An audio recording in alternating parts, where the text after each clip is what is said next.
Coming up in this episode, I show you how I made this for this. My first go at pocket hole joinery. Obviously, if you look at the end of the wood there, the angle of the screw is down across the grain, going through the grain at an angle, so it's really strong rather than like screwing right into the end where you just straight away split the wood.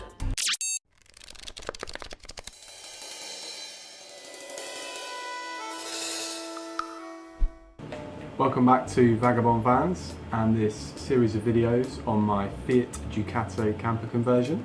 In this short video I'm going to show you how I built a wooden frame for my Propex Malaga 5e to sit on. Now if you've been following this series you will know from my earlier video titled Cutting More Holes in My Van that I had to raise the water heater up off the floor in order for the heater to connect with the exhaust flue. I'll put a link up here to that video for those that missed it, but here's a quick recap.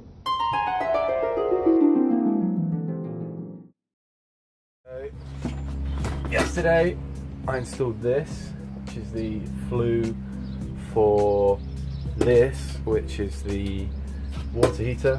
So that is the Propex Malaga 5e. And I had to raise the water heater up a little bit so that it didn't clash with the plastic trim on the outside of the van, and also making sure that I had the flue mounted on a flat section of the van panelling.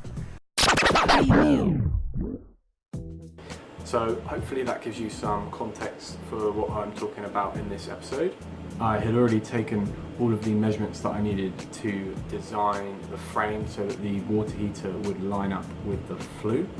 So I then made a quick design in SketchUp, and I designed the frame using 34 by 34mm timber, just because I had some of this lying around.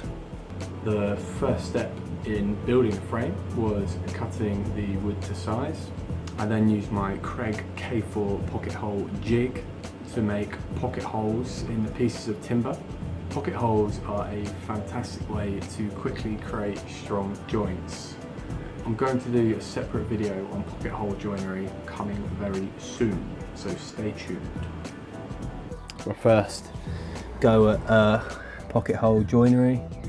So I was just sort of having a play around, but yeah, it's pretty sturdy. Really easy and fast to do if you've got a mitre saw and one of these things, which is a Kreg K4 jig.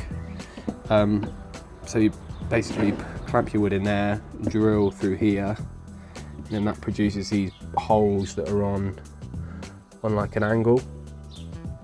So you can really easily join two pieces of wood at a right angle. 34 by 34mm timber is also good for pocket hole joinery, as you can quite comfortably get two pocket hole screws in the 34mm width of wood.